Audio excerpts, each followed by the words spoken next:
Ẹ káàbọ̀ sórí ìkànnì mi. Ẹ jọ̀ọ́ ẹ̀bẹ̀ ni mo wá bẹ̀ yín lónìí, ẹ̀yin ọmọ ìyá mi, ẹ̀yin bàbá mi. Ẹ jọ̀ọ́ ẹ má jẹ́ kán jí yín gbé o. Àwọn ìjọba wa yìí olórí bú ni wọn ò ní rí kankan ṣe sí o. Ẹ jọ̀ọ́ ẹ má jẹ́ kán jí yín gbé o. Ọ̀gá sójà tó jẹ́ aláàbò lórílẹ̀‐èdè Nàìjíríà náà jí gbé tó kú sọ́dọ̀ àwọn agbésùmọ̀mí. Ẹ jọ̀ọ́ ẹ̀yin ọmọ ìyá mi, ẹ̀yin bàbá mi, ẹ jọ̀ọ́ ẹ má jẹ́ kán jí yín gbé o.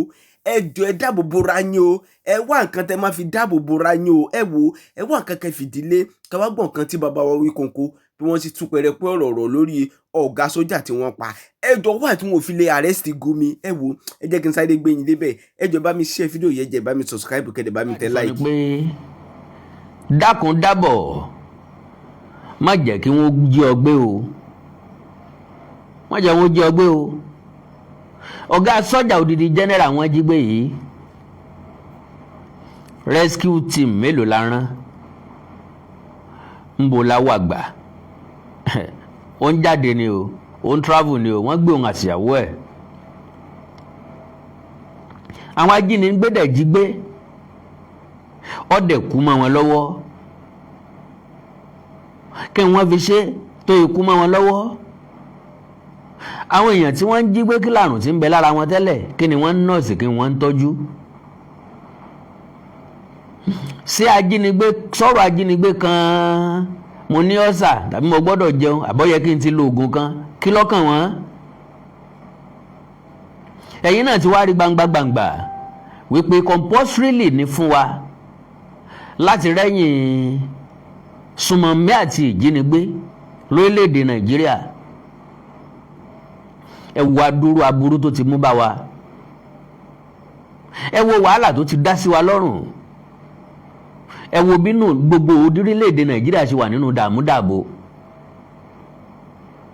ṣe rí reason tó fi yẹ kẹ́ mọ́ ọ lọ lẹ́mọ́ káfí ọ lọ láfẹ̀ẹ́. Ọ̀tọ̀ ni tá à ń sọ ń bí, ọ̀tọ̀ ni tí wọ́n ń sọ ń bẹ̀ yẹn. Olórí burúkú òpònú kan tó sọ wípé àwọn ajínigbé ó ní wọ́n bẹ́ẹ̀ ta IPOB. Ǹjẹ́ kí ló dé tó rí bẹ́ẹ̀? Ó láwọn IPOB ọlọ́pàá sọ́jà làwọn ń dojú ìjà kọ, ṣùgbọ́n àwọn ajínigbé àwọn ń jí ọmọ gbé láti gba ránsọ́ọ̀mù. Ẹ já béèrè lọ́wọ́ olórí burúkú wípé kí ni ìyàtọ̀ nínú ọmọ Bántálẹ́? Ìwọ lọmọ rénú ma ètù ni àbáhàyà àbájẹ? Kò yé mi. Mo gbọ́rọ̀ yẹn ó ṣe mí ń kàyéfì, kì í ṣe pọ́ ẹ̀sẹ̀ ṣe mí ń kàyéfì ń tèmi. Látọjọ́ tán ti jí general yẹn gbé nílé ayé ó ti nítumọ̀ mí ìsinmi. Because ńgbà wọ́n gbé odidi ológun, wọ́n dẹ̀ rí gbé bẹ́ẹ̀, wọ́n dẹ̀ gbéyàwó ẹ̀ bẹ́ẹ̀, ó dẹ̀ kú mọ́ wọn lọ́wọ́ bẹ́ẹ̀, kò dẹ̀ sí nǹkan tá a ṣe sí bẹ́ẹ̀. Ju pé tó bá di lọ́la táwọn tó jí gbé tó pa general yìí tí wọ́n bá láwọn rìpẹ́ǹtì á integrate wọn padà sáàrin àwùjọ ni. Irú orílẹ̀-èdè wo la ti bára wa? Orílẹ̀-èdè ta ti rán ọmọ yahoo lẹ́wọ̀n, ta ti ń pardon bandits. Ṣé bẹ́ẹ̀ bá jí lójúmọ́ sẹ́rù orílẹ̀-èdè yìí ò kì í bá yín ni? Ó ń bá yín mi. This is not a matter of Bọ́lá Tinubu. Collective matter ni. Tinubu kọ́ ni yóò gbàsọ sọ́jà sọ́rùn, Tinubu kọ́ ni yóò dèbọn mápá. Tinubu ó sọ pé kẹ́nìkan kó pardon onísùmọ̀mí, ó ní ẹgbẹ́jà káwọn mọ́lé. Ó lóun ní san ransom tóun. Àwọn tó dẹ̀rù pé kúnjú òṣùwọ̀n ló ránṣẹ́, àwọn tá a wá rò pé kúnjú òṣùwọ̀n jẹ́ wọ́n kúnjú òṣùwọ̀n tòótọ́. Irúṣẹ́ ìwò wọn ń ṣe nínú igbó. Ọdún mélòó wọ́n fẹ́ fi pilẹ̀ wèrè?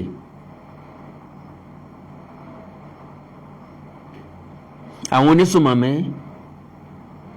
wọ́n wá di ààrẹ mọ́ wa lọ́wọ́. because àwọn gan pàṣẹ ju Bọ́lá Ahmed Tinubu lọ. Bọ́lá Ahmed Tinubu ò lè kọ̀máǹdì mi kí n mówó wá, kò lè kọ̀máǹdì ẹ̀yin náà kẹ́ mówó wá. Àwọn bandits lè kọ̀máǹdì ká máa gbọ̀n jìàjìà káàkiri, ká máa sáré káàkiri. Ilé ẹbí yín ti fẹ́ wó wọn ní mówó wá, òun complain láti ẹjọ́ yìí. Bandit jí ọ níyàwó gbé, ó jí ọlọ́mọ gbé, wọ́n béèrè 10 million, ó wá ń sáré káàkiri, ó wá ń wówó jọ.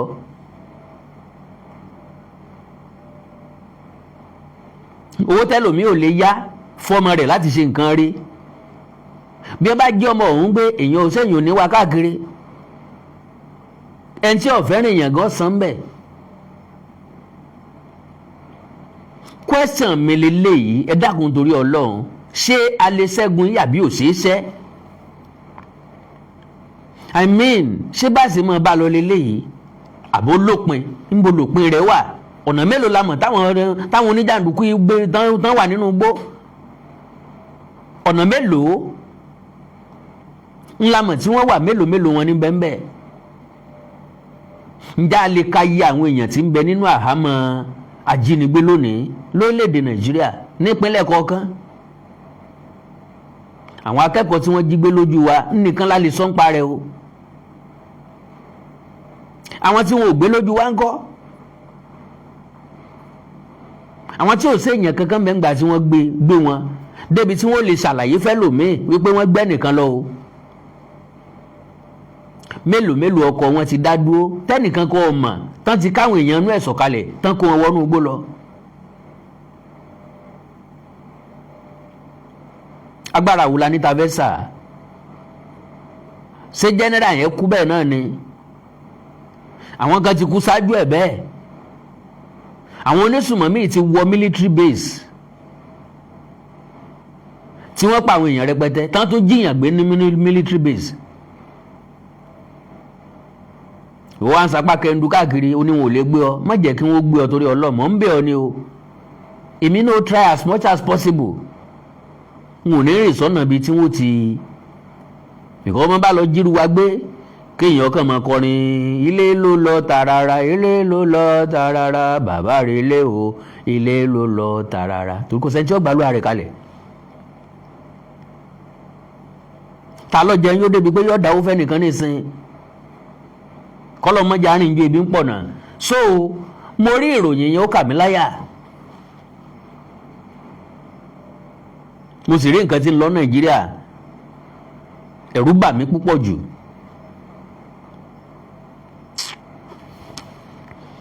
Ẹ bá ń fi sẹ́kọ̀ǹsì méjì pín program yẹn jọ. Ẹ má bínú ẹ jọ̀ọ́ torí Ọlọ́run.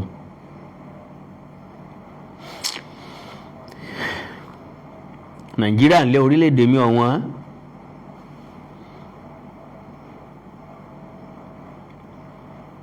Ìlú tá a fi wàrà tó yín púpọ̀ dá lọ́lá. Ìlú tí ò sí wàrà nínú ẹ̀ mọ́. Débi tá a rọ̀wọ́ yín ẹ̀ là. Tàbí ká sọ pé ìlú tí wàrà abẹ wà lọ́wọ́ èèyàn péréte.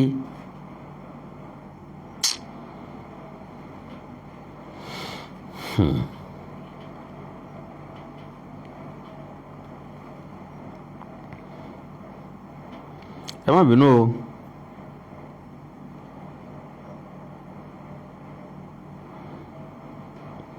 Ẹ má bínú, ẹ dákun, ẹ bá ń pín o, ẹ bá ń pín o, ẹ dákun, ẹ dákun, ẹ dákun.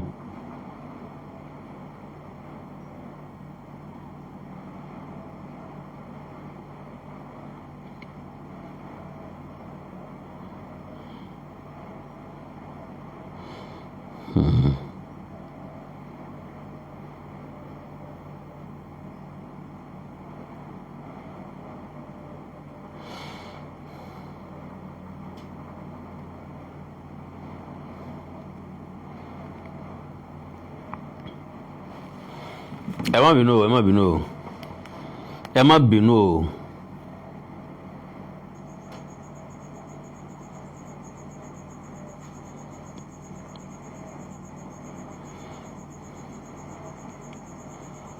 Ẹ foríjì mi o, èmi náà kọ́ o, èmi náà kọ́ o.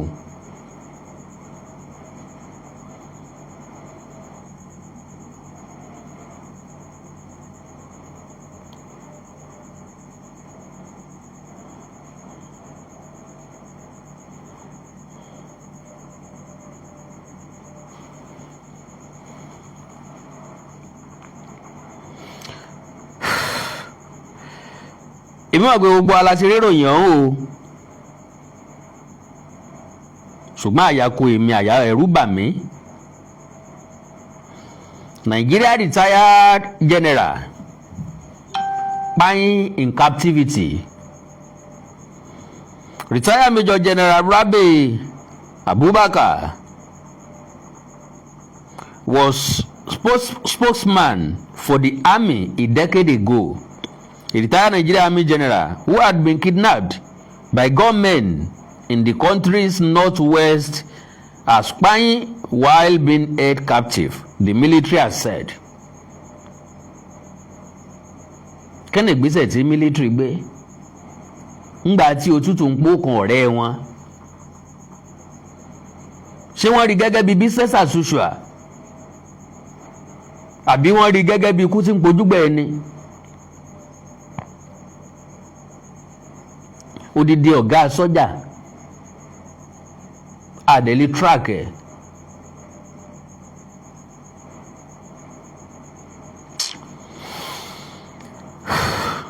A retired Nigerian Army general who had been kidnapped by gunmen, Major General Rabi Abubakar, who had a high-profile job as military spokesman between 2015 and 2017, was abducted with his wife while traveling in Katsina State last month.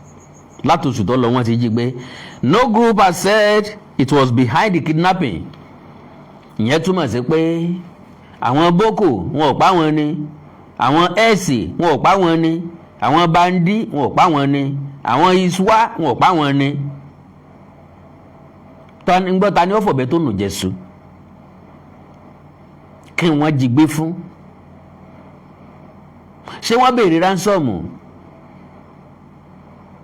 Ṣé kú rẹ̀ sọ lọ́wọ́ nǹkan kan nú? Ṣé jíjí gbé ẹ̀ sọ lọ́wọ́ nǹkan kan nú? Ńgbà jí ọkọ àtìyàwó gbé tọkọ sì kú sínú ìgbèkùn bẹ̀ lójú ìyàwó ẹ̀. Irú trauma wo nìyẹn? Kí lórílẹ̀-èdè yìí ń fún wa? Kí ló yẹ kó orílẹ̀-èdè yìí ó fún wa? Àwọn tí ń bẹ lórí wa, àwọn tí ń so lórí wa, ǹjẹ́ wọ́n ẹ́fà rò ó rí? Pọ̀ yẹ kó orílẹ̀-èdè yìí ó pín bá a ṣe ń rò ó ń tiwa. Ǹjẹ́ àwọn gangan rò ó rí? Àwọn tó wà ní Senate, tó wà House of Rep, àwọn gómìnà, ǹjẹ́ wọ́n ẹ́fà rò ó rí? Wípé ó yẹ ká pín Nàìjíríà, ó yẹ kí Nàìjíríà ó wà káwọn kí region kọ̀ọ̀kan wà lọ́tọ̀ọ̀tọ̀. Ǹjẹ́ wọ́n rò ó rí? Tí wọn ò bá rò ó rí, ǹjẹ́ àwa gangan ń jẹ́ kó wà létí wọn? Ǹjẹ́ à ń sọ sí tí wọn? Torí èyàn ò kí ń dàgbà sí tí ò bá mọ̀. Mo wo pé báwo ni ilẹ̀ Yorùbá ò bá ṣe wà lómìnira tó, báwo làbá ṣe wà lálàáfíà tó. Ká ní jẹ́jẹ́ wa là ń bá ilé ayé ara wa lọ láti ìpìlẹ̀. Láti ìgbà táwọn Awólọ́wọ̀ ti wà ní premier nǹkankan. Ká ní bẹ́ẹ̀ náà la ṣe wà ní sinmi. Ẹ wo bá àbá ṣe dàgbà sí. Because calculation mi, ojú ìwòye mi, ò ní pé anybody ló lè sọnù lọ́la. Ẹnìkan béèrè ìbéèrè kan ń pé láti ìpìlẹ̀ ni wọ́n ti ń jiyàn gbé ní jàǹdùkú ti wà. Ó ní ṣé lórí ọ̀rọ̀ ẹ̀sìn náà ni ló bí ní gbogbo ẹ̀ wọ́n máa sọ pé Muslim ni wọ́n. Ó ní ṣé Muslim náà ní jiyàn gbé látilẹ̀. Mo wá ní ká sọ fún tọ̀hún wípé ìjínigbé tayé àtijọ́ tán fi máa ń sọ fún wa pé bọ́n bá pè yẹn mọ́ dáhùn wọ́n máa ń gbé èèyàn sówó ni o. Kò sábà sẹ́ni tí ń gbé èèyàn tí ń gba ransom. Ntí mo sì tún mọ̀ tán máa ń jí gbéǹgbà náà lóbìnrin. Ntí wọ́n sì fi máa ń jí wọ́n gbé ni pé ńgbà tóbìnrin bá lu ọkùnrin jìbìtì gbowó lọ́wọ́ ẹ̀, gba nǹkan lọ́wọ́ ẹ̀, tó wá rí i pé kò fẹ́ fẹ́ òun ni wọ́n fi máa ń jí wọ́n gbé. Wọ́n lè lọ dènà dé lọ́nà odò, wọ́n lè dènà dé lọ́nà oko, wọ́n ó gbé. Bóyá lẹ́yìn ìgbà tó bá lóyún àbí tó bá bímọ ní ó tó wá sọ fáwọn òbí ẹ̀. Ìmí ìdẹ̀wà tó jẹ́ wípé àti ìyá àti ọkọ ni wọ́n jọ mọ̀ wípé kán jí gbé. Àwọn ìyá kan wà láyé àtijọ́ tí wọ́n lóòótọ́ bọ́mọ bá ti ń gba nǹkan lọ́wọ́ ọkùnrin náà mọ̀ sọ pé ńlọ ń gbà yìí o kò gbọ́dọ̀ dọ̀la kó o pé ò ṣe mọ́ o mọ́ bá ti rí i pé ọmọ òun wá ń tẹ̀ lọ́kùnrin míì tàbọ́ fẹ́ máa pàùndà lórí ẹni tí ń fẹ́ tẹ́lẹ̀tẹ́lẹ̀ wọ́n wà tàbí kò tètè fẹ́ lọlé ọkọ wọ́n wà bọ́kọ sọ̀rọ̀ ọ̀dọ̀gbọ́n ẹ̀ ni o eléyìí tí yánrí san kò ní kan ṣe o ọ̀dọ̀gbọ́n ẹ̀ ni ń ràn lọ́jà ìjọba yìí kò ti wá àwọn èèyàn àwọn géńdé gìrì pákùnrin kí wọ́n bọ́ gbé e àmọ́ yanjú eléyìí tó bá kù tó bá yá àwọn ìjínigbé tí ń bẹ láyé ìgbà náà nù o kì í ṣe táyé ìsìn o. The abduction and death of Abubakar highlights the continuing security challenges facing parts of northwest Nigeria bó n tó dé bá wa ní south kí lápẹ́ lẹ́yìn ọ̀pọ̀lọpọ̀ abúlé ìpínlẹ̀ Kwara ni wọ́n ti sá kúrò nílé làwọn ọba wọn ò wálé mọ́ ìpínlẹ̀ Ọ̀yọ́ wà nínú dààmúdàbò ìpínlẹ̀ Ọ̀ṣun gbọ̀n rìrì ìpínlẹ̀ Èkìtì ọ̀pọ̀lọpọ̀ àwọn èèyàn wọ́n jí gbé mbẹ̀ ìpínlẹ̀ Ondo lójú oorun ìpínlẹ̀ Ògùn ní kí ló ṣubú tẹ̀hún north east kẹ̀ north west kẹ̀ ṣàlàyé south west.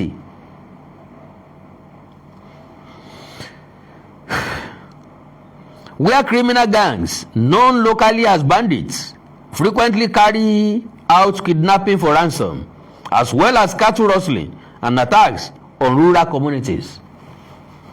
Ǹjọ́ ọmọ tí wọ́n ń pè ní cattle rustling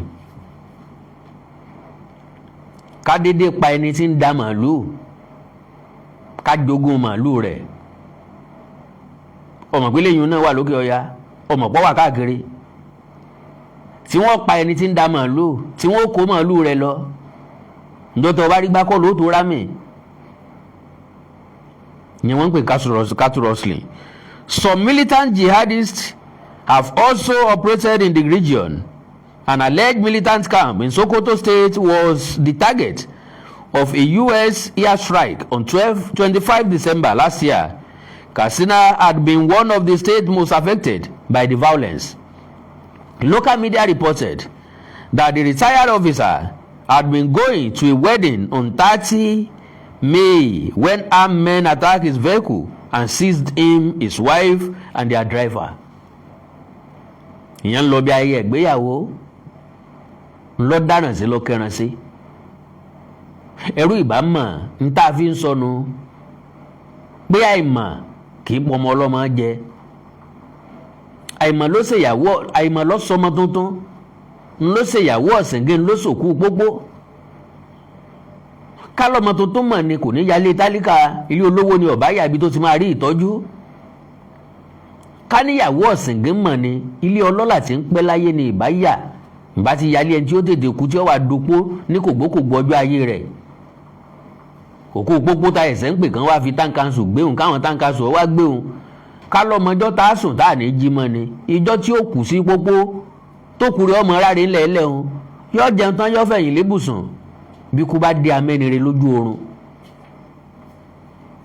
tí kálẹ̀ ni ẹlẹ́ni mọ̀ yóò fowó ránṣẹ́ fáwọn onígbéyàwó pé ẹ wò ó ẹ̀jẹ̀ máa ń wá séńjì kan o n ò ní lè wá o iṣẹ́ kan díwọ́ mo nípe gbàjáwìrì kọ́mọ jáde ńlẹ́njọ́ náà bóyá ọ̀yẹ̀yẹ̀ ikú ọ̀bá yẹ̀ lórí awo bóyá ṣẹlẹ̀ tó ṣẹlẹ̀ ìbá ti ṣẹlẹ̀ sí ẹni ẹlẹ́ni out of love ta ló mọ bóyá ẹnu gbónígbéyàwó ṣe súnmọ́ sí bóyá ọmọ kọ̀líìgì ẹni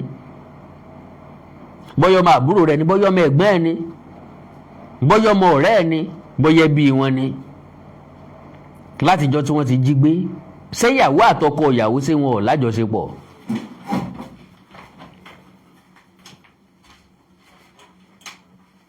ẹ gbádùn mi sà ẹ gbádùn mi mà general yìí àtìyàwó ẹ àti driver wọn tí ń wà wọ́n lọ ni wọ́n jí gbé o níbi ìgbéyàwó wọn ń lọ o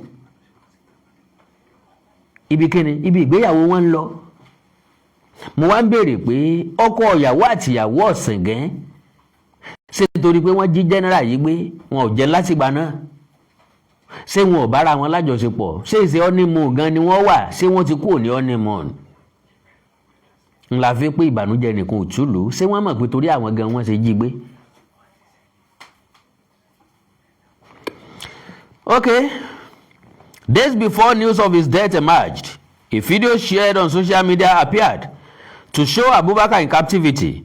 He was seen with an apparent injury to his left leg alongside his wife and other hostages. The military said it chose not to comment publicly on the abduction while efforts to free those in captivity were being made. In deference to ongoing rescue efforts by security agencies, the armed forces withheld public comment while every operational resource was deployed in hope of securing his safe return. The whereabouts and condition of Abubakar's wife remain unknown, but a military spokesman said that ongoing operations have since been further intensified to bring perpetrators to justice and to dismantle all terrorist networks threatening our nation. Kí ló dá yín dúró tẹ́lẹ̀tẹ́lẹ̀ tẹ́ ẹ̀ tí dismantle wọn? Àtẹ̀yìnkọ́gbọ́n agé tí ajá, agé létí tán ẹ̀sẹ̀ ń tọ́jú abẹ. Wọ́n pẹ̀ ní ẹlẹ́ni dànù. Wọ́n fi ṣòfò. Ẹ̀wá lẹ́fẹ́ kí ni tó wí?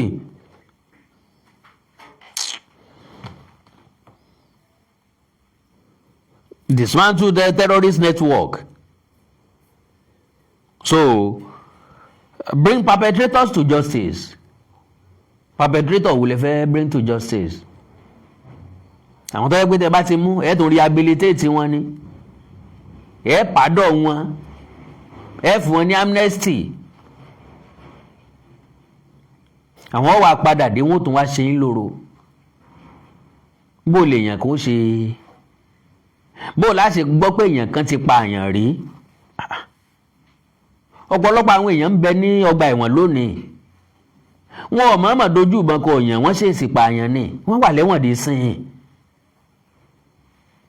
Yes. Àti rí ọ̀pọ̀lọpọ̀ ọdẹ tó jẹ́ pé wọ́n ń dẹ̀gbẹ́ lọ ni. Àsìta àbọ̀n ló lọ ọbẹ̀ nìkan nù wọn. Ẹni tó yìn ń bẹ lẹ́wọ̀n dé sìn. Ó ṣèèṣì ni o. Ṣùgbọ́n tẹ́ ẹ bá fà ní wípé ẹ pè kinní kan mass kinní kan, ẹ pè kinní kan ní attempt mọ kinní kan, ẹ pè kinní kan mọ kinní kan. Àwọn ọ̀jọ̀gbọ́n ti pick nǹkan tí mo fẹ́ sọ torí YouTube ní ó jẹ́ kí n lè mọ̀ pé délẹ̀. Kó má dàbí nǹkan pé nǹkan tí ń dẹ́rù báyàn là ń sọ lórí ètò n tó bí nìyẹn. Attempt mọ tàbí manslaughter, ẹ ti máa understand ẹ̀ bẹ́yẹn. Ẹ wá rí ẹni tó mọ̀ọ́mọ̀ pààyàn gangan tó mọ̀ọ́mọ̀ jíyàn gbé. Ọmọ kékeré tí ò tí ì pé 20 years ó lóun ti pààyàn more than 100. Ẹ dẹ̀ rehabilitate ẹ̀. Ẹ dẹ̀ pardon ẹ̀. Ẹ fún eléyìí náà ní amnesty. What kind of country is this? Bọ́n bá rí sójà wọn ń pa sójà ń pa kópa.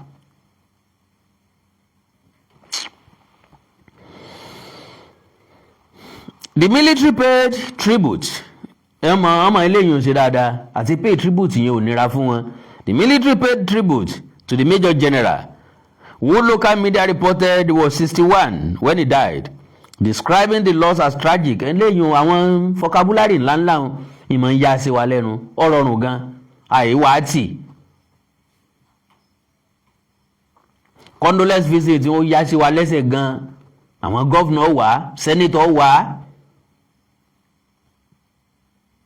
Wọ́n wá báwọn ẹbí ẹ̀ pé wọ́n wá pìtì pẹ̀lú àwọn ẹbí ẹ̀. Wọ́n bá ra àwọn ọmọ wọn nísìnyí wọ́n lè pọ́n máa fún wọn scholarship, wọ́n máa fún wọn nígbọ́n máa fún wọn láwo. Ta ni ó replace bàbá àti wọn?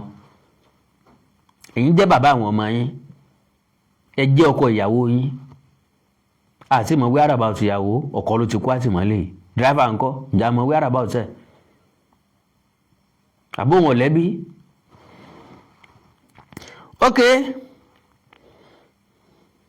And offer condolences to his family and former colleagues. A statement said he made immense contributions to counter-insurgency operations. His commitment to duty and to the unity of Nigeria remains a sharing example for all personnel.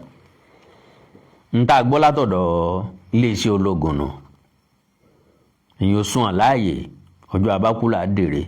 Hypocrite tó tó ọmọ adarí oorun òsì, especially àwa Yorùbá. Ìkà tó tó wa láyé òsì o. Kò sẹ́ni tá a máa ń yìn lójú ayé ẹ̀. Kò sẹ́ni tí máa ń ṣe nǹkan tó dáa lójú ayé ẹ̀. Ṣùgbọ́n bó bá ti kú báyìí, èèyàn rere ní jáde lẹ́nu gbogbo wa. Èèyàn dáadáa ní jáde lẹ́nu gbogbo wa. Ọjọ́ wo láṣẹ léyìí dà? Orílẹ̀-èdè Nàìjíríà kọ́lọ̀ nínú àánú ẹ̀ ó ṣàánú wa o. Well, ẹ gbọ́rọ̀ lẹ́nu Gumi o. Ẹ gbọ́rọ̀ lẹ́nu Gumi o. Now, okay.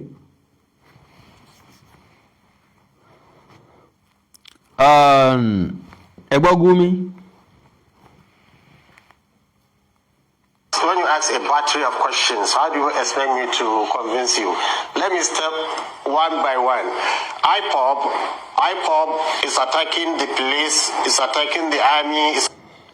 Ẹ dákun torí Ọlọ́run, ẹ̀yin dádì àti mọ́mì mi mọ̀ ní o. Ṣé wọn ò lè gbé Gumi ni wọn ò lè arrest Gumi? Ṣé wọn ò lè question ẹ̀? Ó láwọn IPOB, wọ́n ń kọlu ọlọ́pàá, wọ́n ń kọlu àwọn army. Attacking INEC, government institutions, killing our men in service. Now, bàbá wa wò dáadáa náà. Because ẹnìkan sọ̀rọ̀, ó ní àbí ẹnìkan wo tiẹ̀ lọ sọ̀rọ̀, Olúwo ó ní ọ̀pọ̀lọpọ̀ àwọn tí wọ́n ń bínú. Ó láwọn èèyàn kan wà tó jẹ́ pé inú ń bí wọn. Bọ́lọ́ yẹ ká béèrè pé kí ni ń bí wọn nú? Ẹni tí inú ń bí tó rápátá ńlẹ̀ tí ò lè forí sọ. Ẹni tí inú ń bí tí tírélà iléepo ń kọjá lọ tí ò lè bọ́ sójú ọ̀nà fún. Bó ni ó ṣe máa kanra má wa? Oníbóyè bí ń pa àwọn èèyàn kan. Can you imagine that? Tẹ́bí bá wá ń pa àwọn èèyàn, sáwà láàfún ló ń jẹ.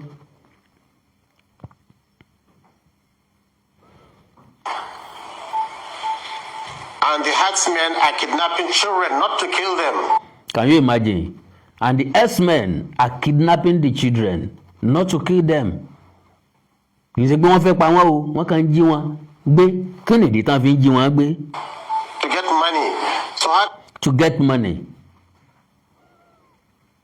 So, láì kì í sọmọ ewúrẹ́, láì sọmọ ehoro, láì sọmọ adìẹ, láì sọmọ ajá. Ọmọ èèyàn ni wọ́n gbọ́dọ̀ kó láti get owó. Àwọn tí wọ́n fẹ́ gbowó lọ wọn. Ọmọ ta làwọn kó tí wọ́n fi lówó lọ́wọ́. Ṣé ìwọ tí wọ́n ní láti ṣiṣẹ́ kí wọ́n rówó? Pé ìjẹ́pọ̀ ọmọ tiwa ni wọ́n wá kiri. Bí wọ́n bá ń bínú, ìjọba ni kí wọ́n bínú sí. Àwọn tí ń bẹ nípò ìjọba ni kí wọ́n bínú sí. Kí ló dé tí wọ́n ò bínú sí wọn? Kí ló dé tí wọ́n ò kọlù wọn? Retire army general yìí kí ló ṣe fún wọn? Bó ṣe wà ní ìsìn ẹnìkan ló máa bínú ẹ̀ nínú iléeṣẹ́ ológun. Bó ṣe wà ń, ó gbọ́dọ̀ jẹ́ kan nínú àwọn tó gbógun ti ìgbésùnmọ̀mí àti àìjínigbé lórílẹ̀‐èdè Nàìjíríà ńgbà tó wà lẹ́nu iṣẹ́. Ó ti fi wọn lápè, wọ́n sì ti mú ọwọ́. Kìí sáwọn báńdì gan ni wọ́n wá kiri o. Ní lára àwọn àgbà sọ́jà ní ọ̀wá ní òní nínú.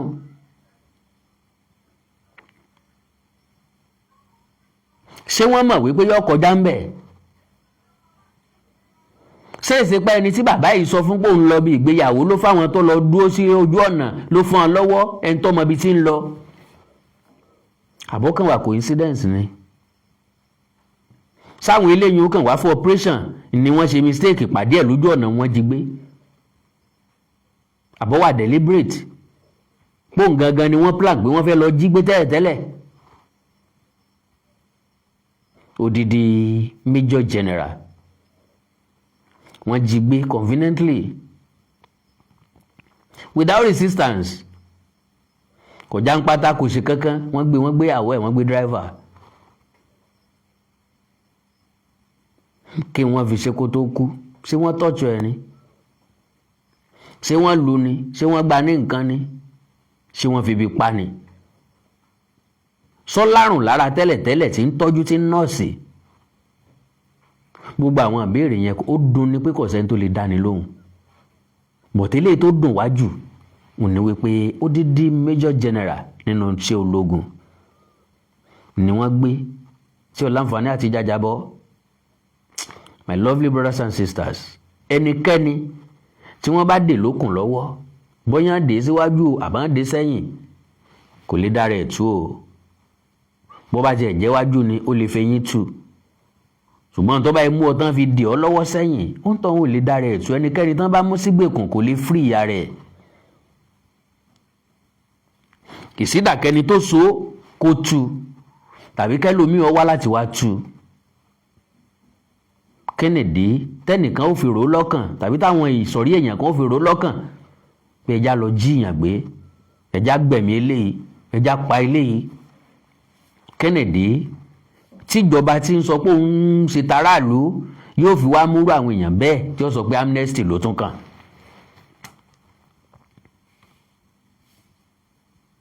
Ṣé tí gọ́ọ̀mẹ̀ntì bá prosecute wọn, ṣé wọ́n ó lu gọ́ọ̀mẹ̀ntì ni? Because as far as I'm concerned, àwọn president wọ̀ wá active enough.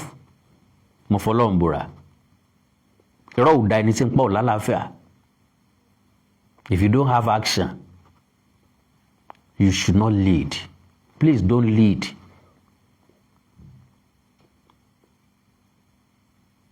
Èmi ò lè jẹ́ ààrẹ, ò lè jẹ́ president o.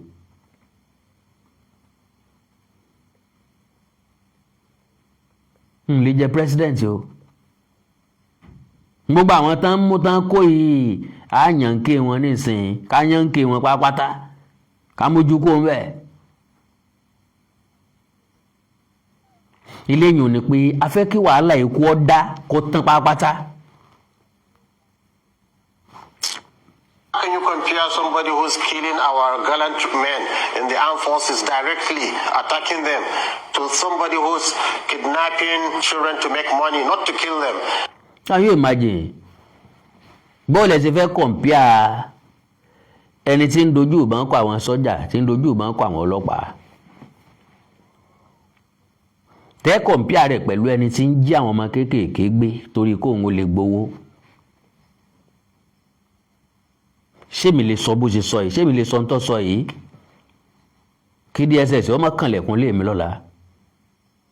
Ṣẹ́yìn lè sọ? Dìwé ìbọn ṣe máa kàrámẹ̀ bí ẹni pa àpò dídí ìlú run ni o. Ńlẹ́nìkan sọ freely lórí National TV ló ti ń sọ. Yà wọ́n ṣe interview fún ni lórí National TV ló ti ń sọ yìí. Confidently. Ó ń side àwọn bandit.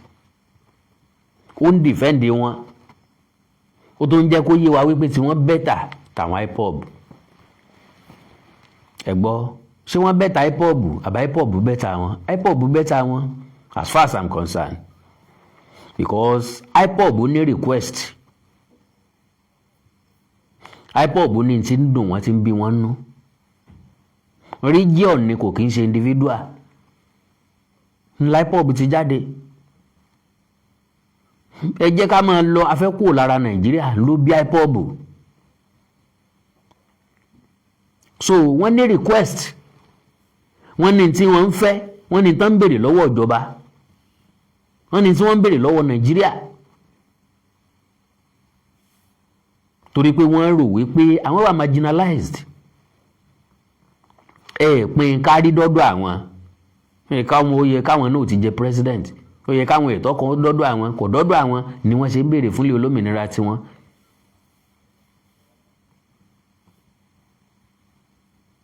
Lóòótọ́ wọn ò ṣe pẹ̀lú sùúrù, gbogbo nǹkan kọ́ la fi sùúrù ṣe o.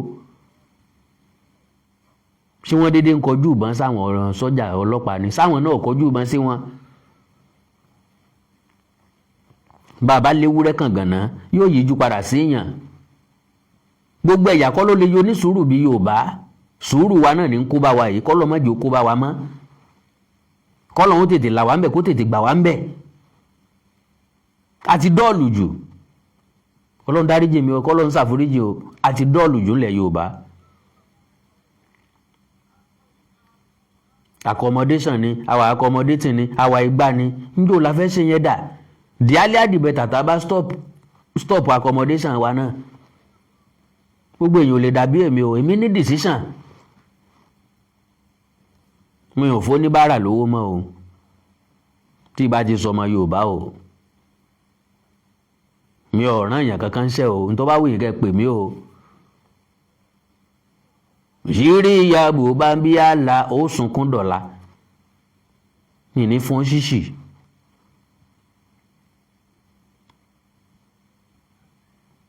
tora wa la ń encourage wọn ó gé wọn lọ́wọ́ lókè ọya àwa láàmú bọ́ wọn bí i. ṣé bíbá yìí dàbí àgìtàn tán ń dọ̀m̀pù abirùn sí ni. the earlier the better oríṣiríṣi ọ̀nà tá a fi máa stop gbogbo àwọn nǹkan ilé lẹ́yìn. àwọn àlìmọ́jìrì ọ̀hún ti wá gbọ́n àwọn oníbàárà wọn ti wá gbọ́n ẹnu ọ̀nà báǹkì wọn lọ ń dúró sí báyìí. bọ́yọ̀ lọ béèrè fún ATM ní bó bá sá ti jáde ní báǹkì wọ́n wípé dáàdì è fún mi lówó dáàdì è fún mi lówó olóhùn ní jára lákòóbá wọ́n sùúrù mọ́ ni. So like I said ṣé wọn ò lè gbé Gumi ni èmi tí mo jọ́ ọmọ kékeré tó bá jẹ́ mi wà lórí àlééfà n ti gbé ti wá ẹ̀. ẹ gbọ́dọ̀ ẹ má fi pò dán mi wo mo fọlọ́ ń bẹ̀yìn o ẹ bá sọ pé mo fẹ́ jẹ president lọ́lẹ̀ má jẹ́ ń jẹ́ o. China sọ yóò burú ju ti China lọ ẹ tiẹ̀ má jẹ́ débẹ̀ o ẹ tiẹ̀ lè jẹ́ kí n débẹ̀ náà gbogbo ẹni tí kó wa jẹ pátápátá etí òkun kí ni àìsàn ní rù wọn lu etí òkun o ti pẹ́ jù yóò ti mọ pẹ́ jù. kì í sáwọn nìkan lè yàn pa o èèyàn pa ìyàwó wọn mọ́ o àtàwọn ọmọ o lọ́la àwọn náà jẹ́ ń bi owó ọ̀hún wọn náà ń bi owó ọ̀hún o. aláì ẹ má jẹ́ ń débẹ̀ o má gbàpò tí lọ́la ẹ má sọ́pọ́ọ̀tì mi o kò sọ́pọ́ọ̀tì mi kẹ̀ gbígbà tí èèyàn dáràn sí rẹ̀ lọ́rùn ni o mo fọlọ́n búra. àwọn èèyàn kó ṣe máa kówó jẹ táwa kan wọn wà nú ibi táwọn language nínú ìṣẹ́ education wa máa wà ní position tó wáyé secondary school tí mo ti jáde ọmọ tí ń bẹ ń bí ò pé 40 mọ́ àwọn classes ti wó dànù ó ti parẹ́ tó jẹ́ pé sìmẹ́ǹtì la fi mọ̀ pé class wà ń bẹ ọ̀pọ̀lọpọ̀ iléèwé kò sí ti ń jẹ́ center mọ́ lọ lówó láti lọ sí private hospital wàhálà ilé ayé tiẹ̀ náà ọkàn kú dànù health center government health center wọn ò lówó òwú lásán débi tán máa ní plaster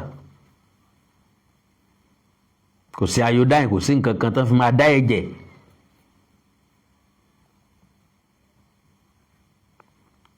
àwọn olórí burúkú kan tẹ́ ń sick wọ́n lọ Germany wọ́n lọ London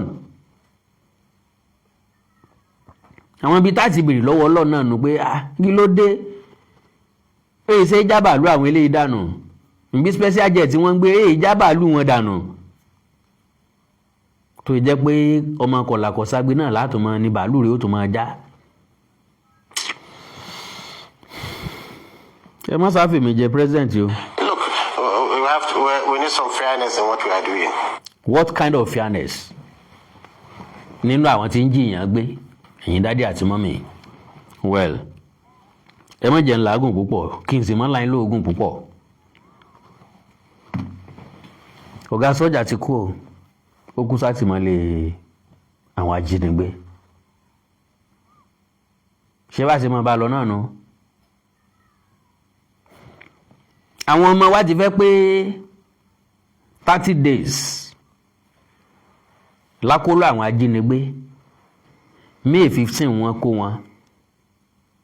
òní ní June 13 o ọ̀túnla ní June 15 tí yóò pé oṣù kan gẹ́rẹ́gẹ́ tí wọ́n ti kó wọn lọ. No positive information as far as I'm concerned.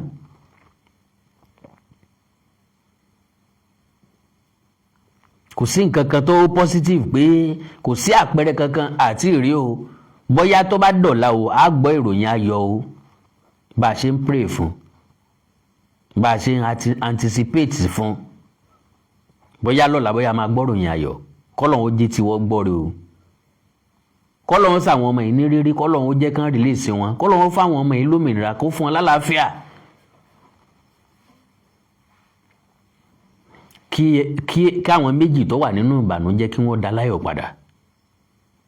Àwọn ọmọ tán jí kó wọ́n wà nínú ìbànújẹ́ tó jẹ́ pọ́lọ̀ nìkan ló lè ṣe atọ́nà bí kíní ọ̀hún ṣe kúrò lára wọn títí tó ń fi parí ilé ayé wọn. Àwọn ẹbí tí ń bẹ ńlé wọn anticipate, àwọn ọmọ àtàwọn tíṣà wọn tó wà nínú igbó wọn anticipate. Àwọn aráalé ń wo wípé sáwọn ó tún padà rí wọn mọ́, ìjọ́ wo làwọn ó padà rí wọn. Àwọn tó wà nínú igbó ń wò pé sáwọn ó jáde níbi táwọn wà yìí, ọjọ́ wo làwọn ó jáde, kí ni ó gbé àwọn jáde, bó làwọn ó ṣe jáde. Oore tọ́lọ́run lè ṣe wá nínú oṣù yìí ni pé ká gbọ́ròyìn lọ́la pé wọ́n ti release àwọn ọmọ yìí o, tàbí agbára kan ti lọ ọbẹ̀ ó ti bá wa kó wọn jáde. Ìròyìn ayọ̀ dẹ̀ gbọ́kàn wa. Ọlọ́run lè ṣe, kò sẹ́ni tó lè ṣe lẹ́yìn Ọlọ́run.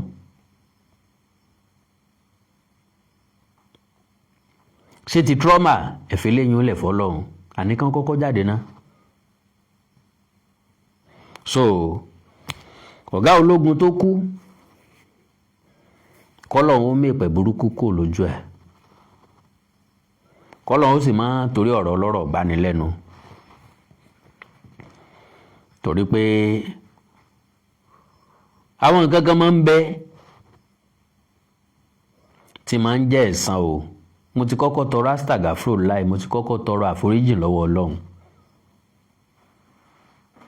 Bí àwọn nǹkan kan ń bẹ tí máa ń jẹ́ ẹ̀san o. How clean ni máa yẹn lórí ọ̀rọ̀ insurgency? Ṣé kò pínwó sí ọ̀gbẹ̀yìn bẹ́bọ jẹ́ lójú ọ̀nà àti gbógun ti insecurity lórílẹ̀‐èdè Nàìjíríà? Sí ọ̀dàlẹ̀ ṣé kìí ṣe pọ́ balẹ̀ lọ? Ọlọ́run ṣàforíjì o, Ọlọ́run ṣàforíjì o. Abẹ̀sẹ̀ bàbá wò lára ọmọ títí dé ìran kẹrin. Mi ò sọ pé bẹ́ẹ̀ lórí o, èmi kàn tó ń béèrè pé kò sí ní tí ò lè ṣẹlẹ̀. Níta bá ti ro kan lọ sọ́tún ká tún ro lọ sápá òsì àti bá wọn kẹ́dùn, ṣùgbọ́n mo kàn ń béèrè ni. Ìdí wo ni mo dẹ̀ ṣe ń béèrè? Pé kémi ó lè yẹ sí ọwọ́ mi wò, kẹ́yìn náà ó lè yẹ sí ọwọ́ yín wò. Ìyá mi tó kọrin ọ̀hún, bóyá Bọ́lá rẹ ni, ó yẹ ṣẹ́ ọwọ́ rẹ wò kí Jésù tó dé, yẹ ṣẹ́ ọwọ́ rẹ wò kọjọ́ ìdájọ́ tó dé. Bó bá ṣe búburú ni tètè lọ yí padà, tó bá ṣe rere ni kò sì má ti tẹ̀síwájú.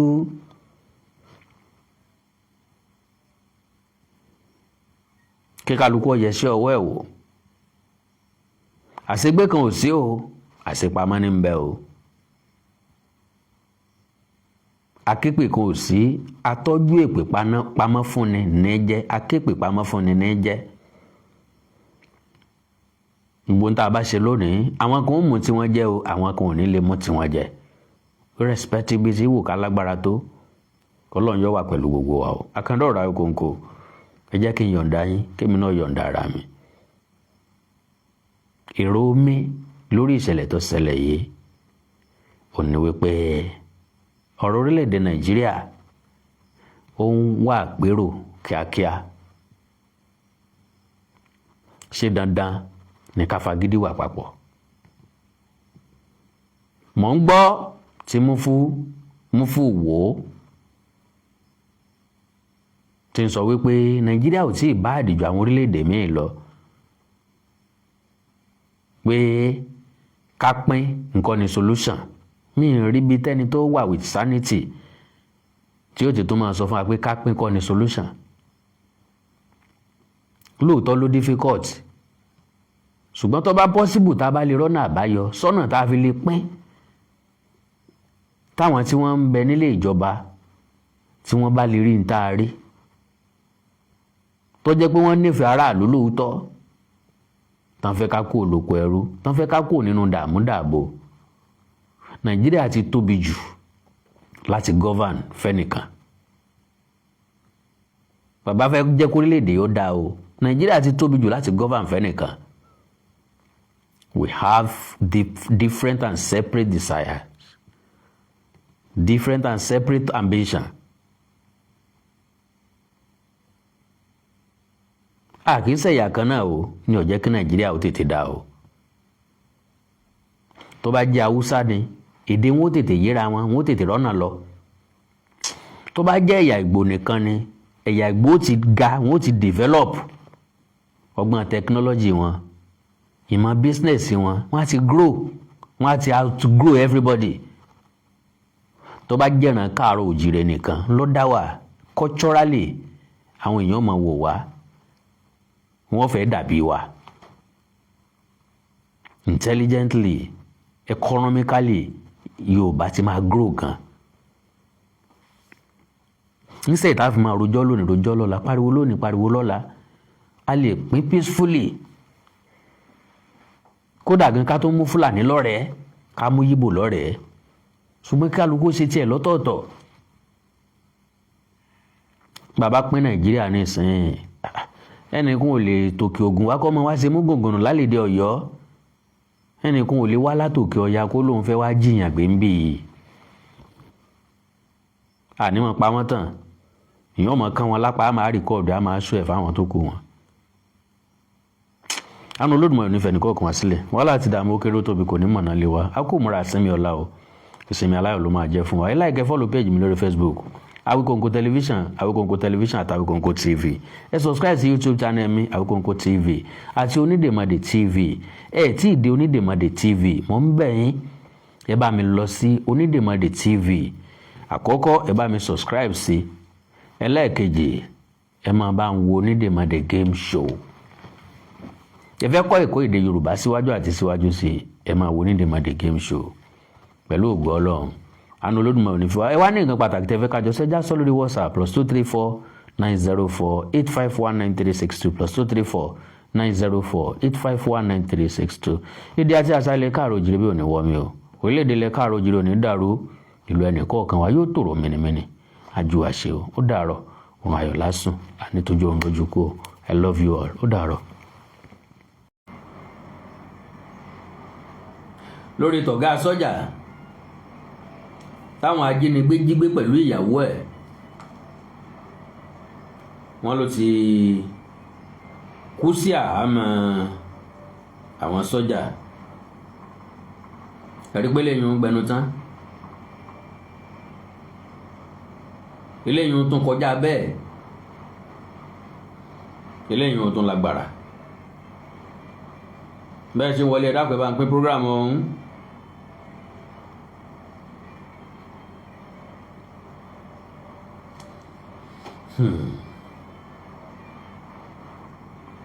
Ọlágbára o, ikú ń pagílí ń tí aláwọ̀, ábìlì ń tà sí ẹni ọ̀fàwọ̀ rẹ̀ sóńdè, àgótọ́gbọ́n sásálẹ̀ bì tí mú pa yìí o. Abọ̀ nítorí olóṣèlú kọ́lọ́wọ́ ṣàánú wa ni o.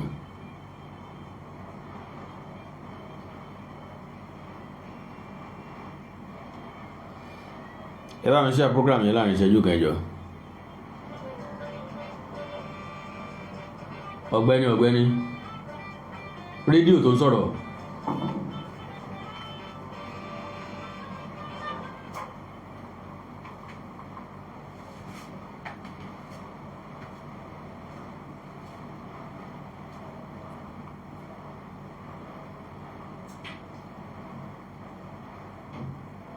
ẹ káàbọ̀ bẹ́ẹ̀ sí ń wọlé ẹ dákun ẹ bá ń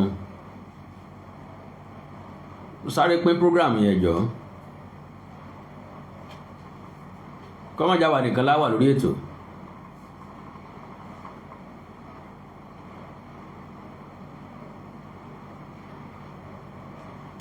ẹ jẹ́ ká pe àwọn èèyàn kan mọ́dọ̀. bóyá kájọ ṣe gbogbo ẹ̀yin tó ń láyé o ọmọdé ìlú pẹ̀lú àgbàlagbà o aláṣọ ló lòwú alápatà ló lọ́bẹ àwa ní bódò sàn àwa tó ní bódò rò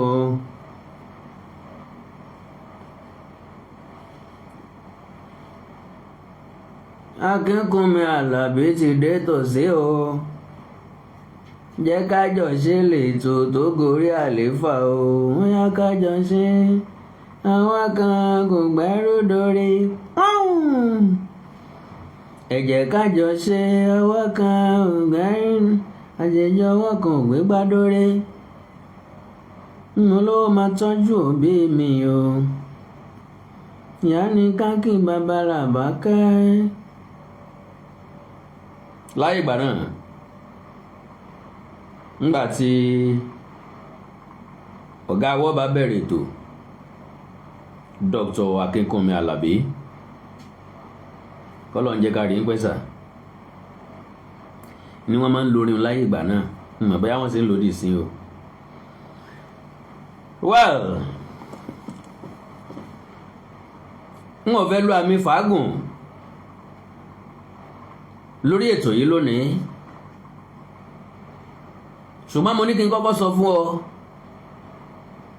tàbí kí n tó ṣètò rárá kí n kọ́kọ́ tọrọ àforíjì kan lọ́wọ́ àwọn stúdẹ̀ǹtì mi lọ́wọ́ àwọn akẹ́kọ̀ọ́ mi pẹ̀lú àwọn pẹ́rẹ́ǹtì wa pé mi ò láǹfààní láti wọ yàrá ìkàwé lónìí ó wà very very unfortunate mo lọ òde àríyá ni ó sì pọn dandan láti lọ ọ̀nà jìn mo sáré kí n lè délé kí n lè bá but unfortunately mi ò láǹfààní so mo tọrọ àforíjì lọ́wọ́ ẹ̀yin akẹ́kọ̀ọ́ mi I love you all gbogbo yín náà lọ́mọ mi bó ti wù kọ́ làwọn òbí yín ọ̀pọ̀ tó láyé ọlá yín yóò ju tiwọn lọ lágbára Ọlọ́run so ẹ má bínú àforíjì mi á wọ yàrá ìkàwé wa lọ́la níbi tá a ti ń kọ́ ẹ̀kọ́ èdè Yorùbá ẹ̀yin náà wà lókè òkun London America Canada Europe ẹ fẹ́ kọ́ máa yàn darapọ̀ mọ́ ẹja sọ̀rọ̀ lórí WhatsApp +234 904 851 9362 +234 904 851 9362. well tẹ́ni tí mo fẹ́ sọ fún ọ ní pé dákun dábọ̀ má jẹ́ kẹ́nìkan kó jí ọ gbé o. àwọn èèyàn lè má gbọ́ mi o tàbí kí wọ́n má gbọ́ mi díẹ̀díẹ̀.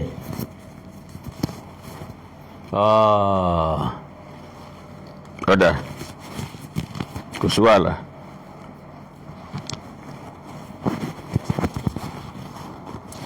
so